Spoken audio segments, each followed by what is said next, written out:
नमस्कार बच्चों। तो आज हम बात करेंगे नदियों के ऊपर। जो भी कुछ पॉइंट बचे हैं उस बुक में, तो अब हम उन्हें इस वीडियो के माध्यम से कवर करने का प्रयास करेंगे। और ये जो किताब आप पढ़ रहे हैं, विश्वास रखना, ये भी एक बहुत इम्पोर्टेंट किताब है, एग्ज़ाम ओरिएंटेड है। और ये वीडियो भी आपके लिए एग्ज़ाम ओरिएंटेड है। बहुत ही महत्वपूर्ण चीज़ें हैं इसमें, सिलेक्टिव चीज़ें हैं, की पॉइंट्स हैं।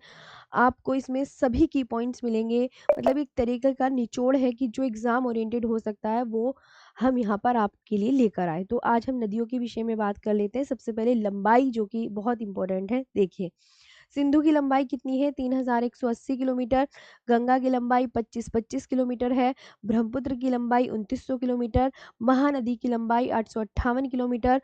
गोदावरी की लंबाई 1465 किलोमीटर। कृष्णा की लंबाई 1400 किलोमीटर है।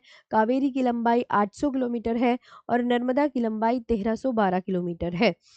तापी नदी की लंबाई 724 किलोमीटर है। और सोन नदी की लंबाई 784 किलोमीटर है। सोन नदी की लंबाई 784 किलोमीटर है। इसके बाद यहाँ पर कुछ हम बात करते हैं नदियाँ व उनके उद्गम स्थान, कि कौन सी नदी कहाँ से निकल रही है। जैसे सिंधु नदी, तो सिंधु नदी का जो उद्गम होता है वो कहाँ से होता है, ये देखिए। तो आप बोलोगे मैम कैलाश पर्वत श्रृंखला से। सिंधु नदी किस झील से निकलती है? मानसरोवर झील से। और सिंधु नदी किस ग्लेशियर से निकलती है? तो बोखरचू ग्लेशियर से निकलती है। वहीं झेलम नदी का उद्गम कहाँ से होता है? तो वेरीनाग नामक स्थान से होता है। चिनाब नदी का उद्गम कहाँ से होता है? तो बारालाचला दर्रे से निकलती है। रावी नदी कहाँ से निकलती है? तो रोहतांग दर्रे से। व्यास नदी व्यासकुंड से, जो कि हिमाचल प्रदेश में है।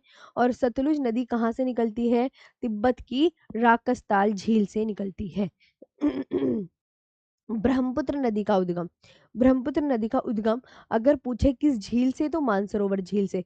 पूछे किस पर्वत श्रेणी से, तो कैलाश पर्वत श्रेणी से। पूछे ब्रह्मपुत्र नदी किस ग्लेशियर से निकल रही है, तब आप याद रखेंगे चेमायुंडुंग ग्लेशियर से। तिब्बत में इसे क्या कहा जाता है ब्रह्मपुत्र नदी को? मतलब तिब्बती नाम यारलुंग सांगपो है। अरुणाचल प्रदेश में जो ब्रह्मपुत्र नदी का नाम है वो दिहांग है। और असम में ब्रह्मपुत्र, और बांग्लादेश में जमुना, और बांग्लादेश में जमुना कहते हैं। माजुली द्वीप, माजुली द्वीप पर मिशिंग जनजाति पाई जाती है। माजुली द्वीप पर बच्चों कौन सी जनजाति पाई जाती है? तो ये बात ध्यान रखेंगे, मिशिंग जनजाति पाई जाती है। असम में ब्रह्मपुत्र नदी पर स्थित विश्व का सबसे बड़ा नदी द्वीप है। और ब्रह्मपुत्र नदी यूटर्न कहाँ से लेती है? नामचा बरवा पर्वत श्रेणी से यूटर्न लेती है। और ब्रह्मपुत्र नदी की लंबाई 2900 किलोमीटर। इसकी जो सबसे लंबी सहायक नदी है वो सुबनसिरी है। ये भी आप ध्यान रखेंगे। मतलब माजुली द्वीप जो है ये विश्व का सबसे बड़ा नदी द्वीप है। विश्व का सबसे बड़ा नदी द्वीप बताओ कौन सा है? तो माजुली, जो कि असम में ब्रह्मपुत्र नदी पर स्थित है। गोदावरी नदी का उद्गम ये कहाँ से निकलती है? तो ये आप याद रखेंगे त्र्यंबकेश्वर। आसपास की भी कभी कभी वो डिस्ट्रिक्ट भी दे देता है, तो डिस्ट्रिक्ट को भी ध्यान से, इसलिए मैंने पूरा लिख ही दिया है ताकि आप अच्छे से देख लें कि महाराष्ट्र के नासिक जिले के त्र्यंबकेश्वर नामक स्थान से निकलती है। कृष्णा नदी का उद्गम पश्चिमी घाट में महाबलेश्वर, तो महाबलेश्वर आपको ज्यादा याद करना है। कावेरी नदी का उद्गम ब्रह्मगिरी पहाड़ी से। नर्मदा नदी का उद्गम अमरकंटक से। तापी नदी का उद्गम बैतूल जिले के मुल्ताई नामक स्थान से। अब यहाँ पर हम नदियों की सहायक नदियां देखेंगे, जो कि ये भी एग्जाम के लिए इम्पोर्टेंट रोल अदा कर रही हैं, जो कि जो बुक्स में नहीं है वो मैंने यहाँ पर ले ली है। जैसे गंगा की बाएं तट की सहायक नदियां हैं रामगंगा, गोमती, घाघरा, गंडक, कोसी व महानंदा।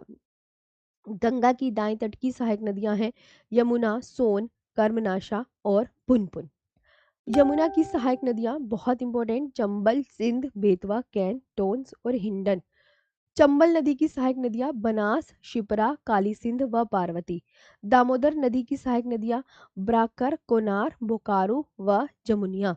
सिंधु की बाएं तट की सहायक नदियां हैं झेलम, चिनाब, रावी, व्यास, सतलुज, श्योक, जास्कर व द्रास। सिंधु की दाएं तट की हैं खुर्रम, तोची, गोमल, विबोआ, सेंगर व गिलगित। और सतलुज नदी की सहायक नदियां ब्यास और स्पीति। ब्रह्मपुत्र की बाएं तट की सहायक नदियां हैं दिबांग, लोहित, धनसिरी, कपिली, ब्राक व बूढ़ी दिहांग। दाएं तट की सहायक नदियां हैं सुबनसिरी, कामेंग, मानस, अमो, संकोश और तिस्ता।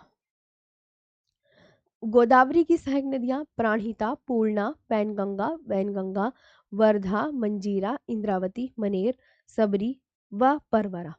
कृष्णा नदी की सहायक नदियां हैं तुंगभद्रा, भीमा, कोयना, यरला, वरना, पंचगंगा, मूसी, दूधगंगा, घाटप्रभा व मालप्रभा। कावेरी नदी की लोकापावनी, लक्ष्मण तीर्थ, स्वर्णवती, भवानी, अक्रावती, अमरावती, हेमवती, शिमसा व काबिनी।